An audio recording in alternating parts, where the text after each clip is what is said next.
Hello and welcome back to Webcast News, and firstly for today's video is politics. Yes, I apologise, but please stick with me. And this is about David Cameron, as a lot of political things are, but this time it's him actually doing something. He is heading to Brussels today for talks in an attempt to get an EU referendum to make changes for the United Kingdom's role in the European Union. David Cameron has been spending the last few months speaking to a lot of members of the European Union, in fact 20 out of the 28 European Union countries, in an attempt to try and get a referendum vote in the summer so that the United Kingdom can have less obligations. Trust us to just try and do less. I mean, we wanted to have a vote and do all this effort to do less.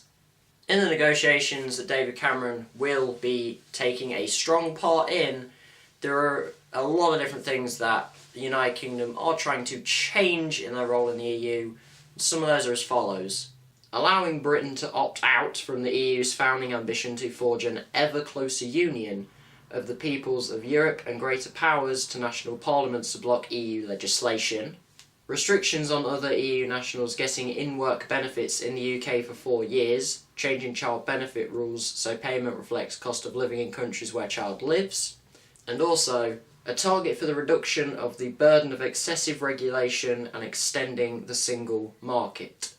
Now, if everything comes out good for Cameron, then, well, he's looking pretty good. The United Kingdom gets a referendum vote in the summer, more specifically June 23rd.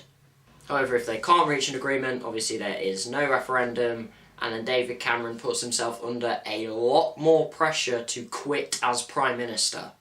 And speaking before the meetings taking place today and tomorrow, the President of the European Council, Donald Tusk, gave a mixed opinion on what may actually come out of this. He said that there was no guarantee that a deal would be reached and that there was still some difficult differences in key issues.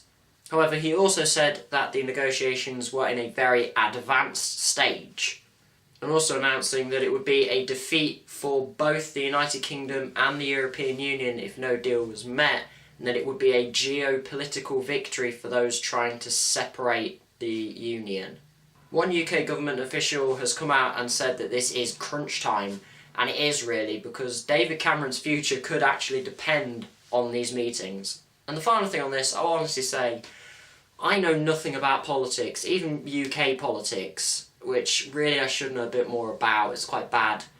But I don't know if I have got all of the important information in here. I don't know if I've missed anything important. And also, this is an ever-changing story, so the article that I've linked in the description down below will change as the meetings progress, so things may be added on there that may be important. So I do urge you to go and check that link out if you are interested in this. Also, whilst you're down there, if you have an opinion on all of this, make sure you go into the comment section down below and leave your opinions. And then moving on to news from Turkey, where there was an explosion in the capital city of Ankara which killed 28 people. This was a suicide act in a car bomb just outside Turkey's armed forces headquarters. And the Turkish Prime Minister Ahmet Davutoglu has had a lot to say about this already, and he's already pinned who, I don't know whether this is who he thinks has done it or if he has been told this. He said that this was carried out by a Syrian Kurdish militia fighter that was working alongside Kurdish militants in Turkey.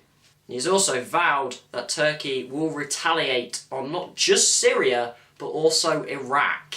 So he's really going all in with that. But I suppose if your country gets attacked, you kind of have to at least do something to show that you are going to do something. And then in football related news, because I actually don't do that anywhere near enough considering it's like my favourite thing ever, and this is linked with Manchester United and their kit manufacturer Adidas. Now, Manchester United aren't having the most exciting or the greatest of seasons if you aren't really into football. And Adidas have already come out and said that they aren't too impressed with the way that Manchester United have played this season, as they've been very defensive.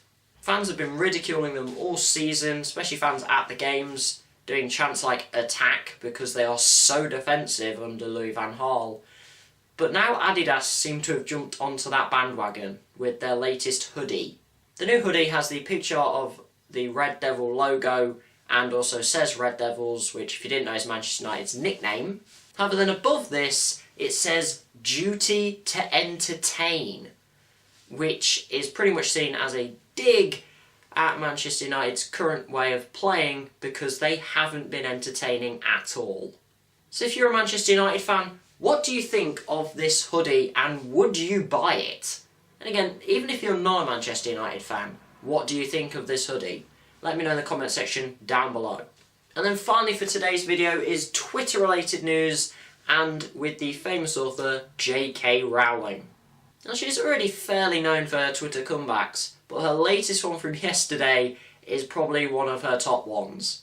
Last month, Glasgow PM Natalie McGarry decided to send a tweet aimed at J.K. Rowling saying that she was defending abusive misogynist trolls.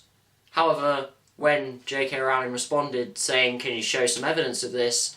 eventually McGarry then apologised with a tweet saying, "The particular screen grab from J.K. Rowling didn't give the correct context to her relationship with a tweeter, so for that, I apologise." Now that could have been it, but it wasn't.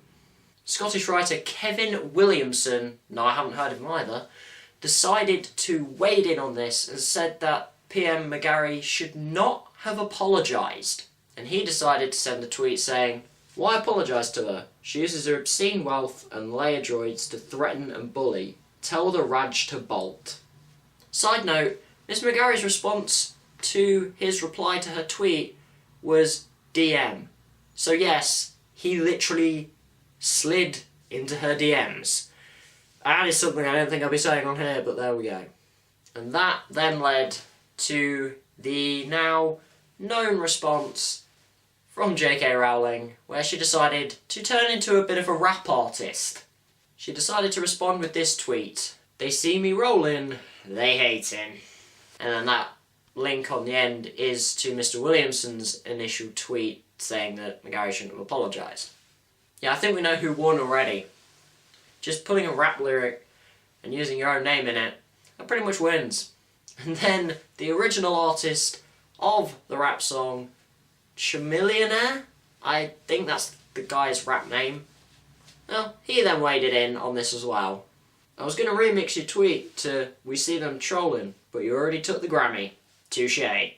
So J.K. Rowling is winning Twitter and the internet once again, after she'd already won it by announcing the new Harry Potter book, which is coming out. And if you haven't heard about that, yeah, that's a bit of news as well, so there you go.